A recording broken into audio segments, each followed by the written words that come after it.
নমস্কার বন্ধুরা, আমি দেবেন্দ্র হোমের চ্যানেল পক্ষ থেকে সবাইকে জানাই আন্তরিক প্রীতি ও শুভেচ্ছা ও ভালোবাসা। আশা করি সবাই ভালো আছেন এবং সুস্থ আছেন। আজকে ভিডিওতে আলোচনা করব হোমিওপ্যাথি মেডিসিন অ্যাপিস মেলিফিকা বা অ্যাপিস মেল। তো প্রথমে আমরা জানবো যে এই ওষুধটি কোথা থেকে তৈরি হয়। এই ওষুধটি তৈরি হয় মৌমাছির বিষ থেকে, অর্থাৎ মৌমাছির মধ্যে যে হুল থাকে, সেই হুলের মধ্যে যে বিষ থাকে, সেই বিষ থেকে এই ওষুধটি তৈরি হয়। তাই কোনো পেশেন্টের যদি কোনো প্রদাহ হয়, সেই প্রদাহের মধ্যে একটা হুল ফোটানো অনুভূতি অবশ্যই থাকবে। এবং এই পেশেন্টের যে কোনো প্রদাহ বা রোগে আক্রান্ত হয় তখন প্রথমত ডান দিকে আক্রান্ত হয় এবং পরে সেটা বাঁ দিকে পরিচালিত হয়। অর্থাৎ দুদিকেই আক্রান্ত হয়, কিন্তু শুরুটা হয় ডান দিকে। এটা একটা বড় বৈশিষ্ট্য।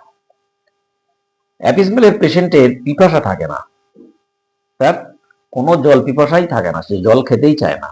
পিপাসা থাকে না, অর্থাৎ জল খেতেই চায় না, এটা তো থাকবেই। তার সাথে পেচ্ছাপ স্বল্প পরিমাণ, খুবই স্বল্প পরিমাণ পেচ্ছাপ হয়, পেচ্ছাপ ক্লিয়ার হয় না ভালো, এবং অনেক সময় ফোটা ফোটাও পেচ্ছাপ পড়ে। এছাড়া আক্রান্ত স্থানে ঠান্ডা প্রয়োগ করলে পেশেন্ট অনেকটা সুস্থ বোধ করে বা আরাম পায়। এটা হলো অ্যাপিসমেল পেশেন্টের চরিত্র। তাহলে কি বললাম? অ্যাপিসমেল ঔষধটি তৈরি হয় মৌমাছির বিষ থেকে। অতএব পেশেন্টের মধ্যে যে রোগী হোক না কেন, সেই রোগের মধ্যে একটা হুল ফোটানো অনুভূতি, যেমন মৌমাছি কামড়ালে একটা জ্বালা যন্ত্রণা এবং একটা হুল ফোটানো অনুভূতি হয়, সেরকম পেশেন্ট মধ্যে একটা থাকবেই।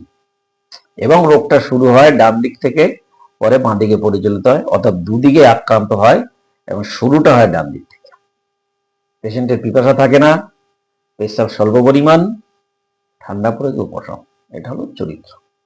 আমি রিপিট করলাম। এবারে আসি যে কোন কোন রোগের ক্ষেত্রে অ্যাপিস মেলিফিকা ওষুধটি ভালো কাজ করে। প্রথমত হলো জ্বর, যে কোনো জ্বরে এই ওষুধটি খুবই ভালো। শিশু থেকে বৃদ্ধ সব ক্ষেত্রেই এই ওষুধটি ভালো কাজ করে। তো আমরা জানবো যে এই জ্বরে কোন কোন সিমটমগুলো আমরা বেশি লক্ষ্য করব। সেটা হলো পেশেন্টের বেশিরভাগ ক্ষেত্রে পিপাসা থাকে না, কিন্তু অল্প কিছু ক্ষেত্রে দেখা যায় খুব সামান্য পিপাসা থাকে, কিন্তু বেশিরভাগ ক্ষেত্রে পিপাসা শূন্য থাকে, পিপাসা থাকে না। এবং অনেক সময় জ্বরে পেশেন্ট ভুল বকে, এটাও অ্যাপিসমেলিকের একটা সিমটম।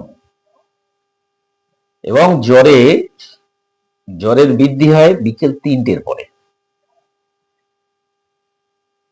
এটা হলো অ্যাপিসমেলের একটা সিমটম, জ্বরের সিমটম।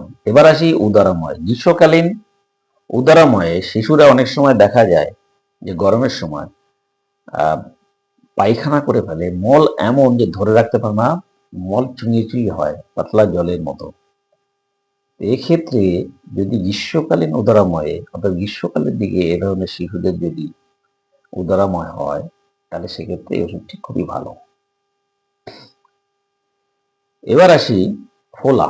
শরীরের কোথাও যদি ফোলে এবং সে যদি মনে হয় যে তার মধ্যে জল জমে আছে, ধরুন এই ঠোঁটে অনেক সময় যদি ঠোঁট ফুলে যায়, এবার যদি সেটা মনে হয় যে এটা এর ভিতরে জল জমে আছে, তাহলে অবশ্যই সেখানে খুবই এটি ভালো ঔষধ।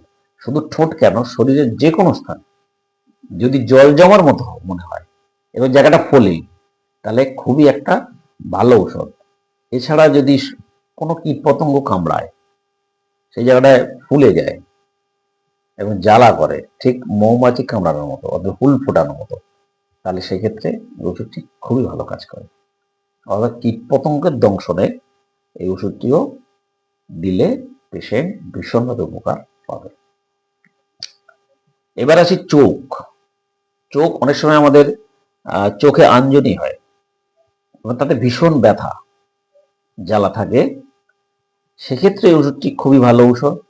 এবং চোখ ওঠা, চোখ লাল হয়ে যায়, করকর করে, চোখ দিয়ে জল পড়ে, চোখ দিয়ে পিছুটি পড়ে, চোখ অনেক সময় জুড়ে যায়, সূর্যের দিকে তাকাতে পারে না, এরকম যদি সিমটম দেখা যায় তাহলে অ্যাপিসমেল ওষুধটি খুবই ভালো একটা ঔষধ।